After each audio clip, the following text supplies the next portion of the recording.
മാഞ്ചസ്റ്ററിൽ 19ാമത്തെ over അവസാന ബോളിൽ double runs നേടിക്കൊണ്ട് ജേക്കബ് ബെഥൽ ഇംഗ്ലണ്ടിന്റെ വിജയശില്പിയെ മാറുന്നതാണ് നമ്മൾ കണ്ടത്. A young sensational talent Jacob Bethell, left hander batsman, IPL RCBയുടെ സൂപ്പർ താരം. പക്ഷെ RCBക്ക് വേണ്ടി ഇതുവരെ ഫോം ഒന്നും ആയിട്ടില്ല. പക്ഷെ മാഞ്ചസ്റ്ററിൽ സൂപ്പർ ഒരു ഇന്നിങ്സാണ് അദ്ദേഹം കാഴ്ചവെച്ചത്. 46 പന്തിൽ 76 റൺസിന്റെ ഒരു അടിപൊളി ഇന്നിങ്സ്. എന്താ പറയുക, a master stroke by Jacob Bethell, a young, a talented young, അങ്ങനെ തന്നെ വേണം പറയാൻ. നമ്മളെല്ലാവരും വൈഭവ് സൂര്യവംശി എപ്പോഴും എന്താ പറയുക, ഭയങ്കര ടാലന്റഡ് ബേബി ബോസ് എന്നൊക്കെ പറഞ്ഞ് പുകഴ്ത്തുന്നുണ്ട്. പക്ഷെ ആക്ച്വലി ഞാൻ എൻ്റെ ഒരു ഒപ്പീനിയനാണ് പറഞ്ഞത്. ഇതിൽ പലർക്കും എതിർപ്പ് വരും. നിങ്ങൾക്കൊക്കെ കമന്റ് ബോക്സിൽ അറിയിക്കാം, നമ്മൾ കൃത്യമായി മറുപടി അതിന് നൽകുന്നതായിരിക്കും. ആക്ച്വലി വൈഭവ് സൂര്യവംശി ഇത്ര പെട്ടെന്ന് ഇന്ത്യൻ ടീമിൽ എടുക്കേണ്ടിയിരുന്നോ വേണ്ടയോ? നിങ്ങൾക്ക് മുന്നിലുള്ള എൻ്റെ ഒരു ചോദ്യമാണ്. ഉത്തരം നിങ്ങൾ കമന്റ് ബോക്സിൽ എന്തായാലും ഇത് പറയാനുള്ളൂ. എൻ്റെ ഒപ്പീനിയൻ വെച്ച് വേണ്ടായിരുന്നു. കാരണം ഇപ്പോൾ വൈഭവ് സൂര്യവംശി എത്ര പെട്ടെന്ന് ഇന്ത്യൻ ടീമിലേക്ക് എടുത്തതോടുകൂടി ആരാധകർ ഇതിൽ പ്രഷറാവാണ് ഫസ്റ്റ് ലെവലിൽ ഇറക്കാൻ വേണ്ടി. ഇതിനു മുമ്പും എത്രയോ ഇതിഹാസ താരങ്ങൾ ഇതുപോലെ തന്നെ കടന്നു വന്നിട്ടുണ്ട്. വെള്ളം കൊണ്ട് കൊടുത്തും എല്ലാം കടന്നു വന്നിട്ടുണ്ട്. പക്ഷെ അതെല്ലാം മറക്കുന്നു. ആരാധകർക്ക് ഫസ്റ്റ് ലെവലിൽ വൈഭവന് വേണം. അതിനുവേണ്ടി സാക്രിഫൈസ് ചെയ്യുന്നത് സഞ്ജു വി സാംസൺ. അത് പിന്നെ പണ്ടേ തൊട്ട് ഇന്ത്യൻ ടീമിലുള്ള ഒരു ഹാബിറ്റാണല്ലോ. എന്നും സഞ്ജു വി സാംസൺ തന്നെ സാക്രിഫൈസ്. എന്താ പറയുക, അദ്ദേഹം ഒരു ചെറു പുഞ്ചിരിയോടെയാണ് സാംസൺ ഇതെല്ലാം നേരിടുന്നത്. വേറൊരു പ്രത്യേകതയാണ്. എന്നിട്ട് വൈഭവിനെ ഇറക്കിയ ഓക്കെ, എന്നിട്ട് ഇന്ത്യക്ക് അതിൻ്റെ ഒരു അഡ്വാൻറ്റേജ് കിട്ടിയോ? ഇല്ല, ഇന്ത്യ തോറ്റിരിക്കുന്നു. വൈഭവിൻ്റെ നിറം മങ്ങിയിരിക്കുന്നു. സംഭവം ആർച്ചറിന് ഒരു 6 ഒക്കെ അടിച്ചു എന്നുള്ളത് സത്യമാണ്. അത് നമ്മളാരും ഇല്ല കണ്ടില്ല എന്ന് നടിക്കുന്നില്ല. പക്ഷെ ഒരു പക്വതയാർന്ന ഇന്നിങ്സ് അല്ല എന്ന് നടന്നത്. ചുമ്മാ എല്ലാ ബോളും വലിച്ചടിക്കുന്നതല്ല 2020. ബാറ്റ് ബോൾസ് എന്താ പറയാ, അടിക്കണ്ട എന്നല്ല, മുട്ടിക്കളിക്കണമെന്നല്ല പറയുന്നത്.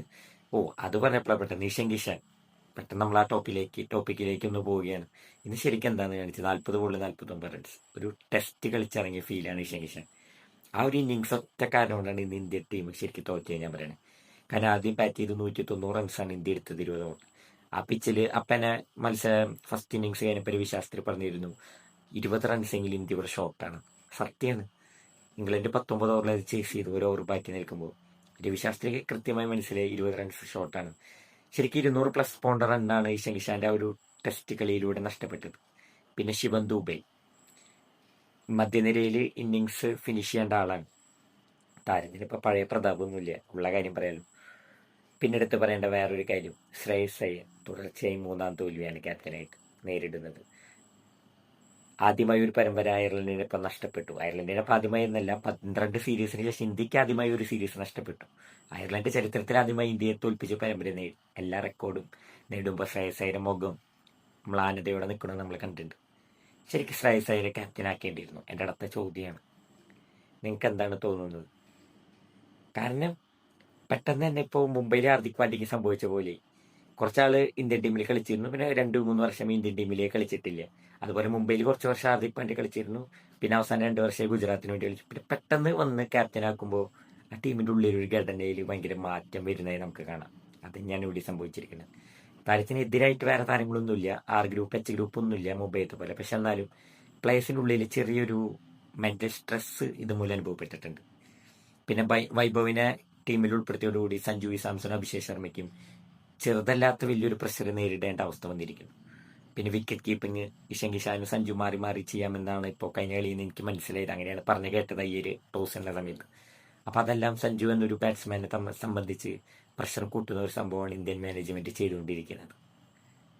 ഇപ്പം എന്തായാലും ഇന്നത്തെ ഒരു തോൽവി ഒരു വലിയൊരു പാടാവട്ടെ. കാരണം ഇനി 3 മത്സരം ബാക്കി. അതിനെങ്കിലും ഇന്ത്യ തിരിച്ചു വരട്ടെ. രവി ബിഷ്ണോയ് വേറൊരു മികച്ച ബോളർ, സ്പിൻ ബോളർ, ഇന്നെന്താണ് കാണിച്ചത്? ഇത്ര വലിയൊരു സ്റ്റേഡിയത്തിൽ 60 റൺസൊക്കെ 4 ഓവർ വഴങ്ങാന്ന് പറഞ്ഞാൽ ഇതിൽ പരം നാണക്കേടിഞ്ഞില്ല. 3 നോ ബോള് ഇല്ലേ, 2 നോ ബോള് 6ഉം 1 നോ ബോള് 4ആണ് ഇംഗ്ലണ്ട് നേടിയത്. എന്ന് വെച്ചാൽ ഒരു ഓവറിൽ 29 റൺസ് നേടിയിരിക്കും. ആ ഒരു ഓവറാണ് turning point of today's match. പിന്നെ തിലക് വർമ്മ ഇന്നൊരു അടിപൊളി പ്രകടനം കാഴ്ചവെച്ചിട്ട് ഒരു നല്ല ക്യാമിയോ നടത്തിയിട്ടുണ്ട്. അതുകൊണ്ട് തിലക് വർമ്മ ഒരിക്കലും നമുക്ക് കുറ്റം പറയാൻ പറ്റില്ല. He done his job, finisher role കറക്റ്റായി ചെയ്തിട്ടുണ്ട്.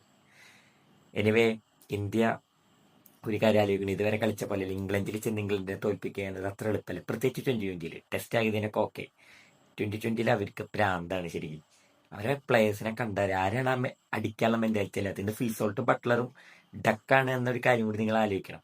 അല്ലെങ്കിൽ നിങ്ങളൊന്ന് ആലോചിച്ച് നോക്കി എത്രയായിരിക്കും ഇന്നത്തെ സ്കോറൊന്നും 190 അവർ 15 ഓവറിൽ ചേസ് ചെയ്യും.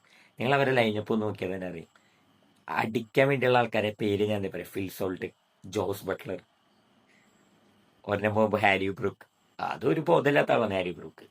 എന്താ പറയുക, അടിക്കാൻ മാത്രം ഇറങ്ങുന്നത്. ടെസ്റ്റ് ആയാലും ഇതിനാലും ഒക്കെ 20 സ്റ്റൈലിൽ കളിക്കുന്ന ഒരു പ്ലെയറാണ് അവരെ ക്യാപ്റ്റൻ. പിന്നെ ഇത്തിരിയെങ്കിലും ഒന്ന് നിന്ന് കളിക്കുന്ന ഒരു പ്ലെയറാണ് ടോം ബാൻഡ്. അതുപോലെ തന്നെ ജേക്കബ് ബെത്തൽ. പക്ഷെ ജേക്കബ് ബെത്തലിന് ആവശ്യമുള്ള സമയത്ത് സ്ട്രൈക്ക് റേറ്റ് കൂട്ടാൻ നല്ല മിടുക്കുക, കൃത്യമായി കളിക്കാറിയാം. അത് കഴിഞ്ഞ ആരാ, വിൽ ജാക്സ്, അയാൾ ഓൾറൗണ്ടർ. ഇതിലും വലിയൊരു സ്പിൻ ഓൾറൗണ്ടറിനെ അവിടെ കിട്ടാൻ.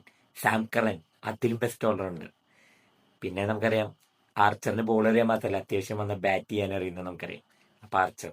അപ്പൊ ഇതൊക്കെയാണ് ഇംഗ്ലണ്ടിന്റെ ലൈനപ്പ്. പിന്നെ ടോസൺ എന്ന് പറഞ്ഞ സ്പിന്നർ ഉണ്ട്, ആളൊരു ഓൾറൗണ്ടറാണ്, അത്യാവശ്യം ബാറ്റിംഗ് ചെയ്യും. ഇതാണ് ഇംഗ്ലണ്ടിന്റെ ലൈനപ്പ്.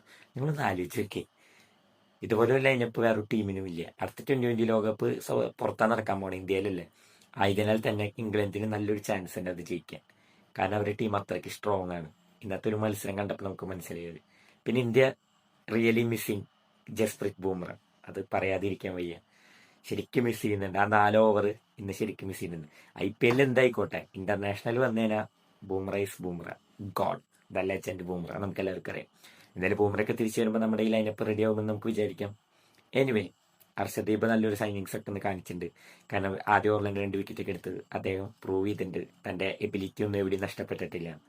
നമുക്ക് വെയിറ്റ് ചെയ്യാം. ഇനി 3 മത്സരങ്ങൾ കൂടിയുണ്ട്. Will India come back or not? നിങ്ങൾ കമന്റ് ബോക്സിൽ അറിയിക്കും.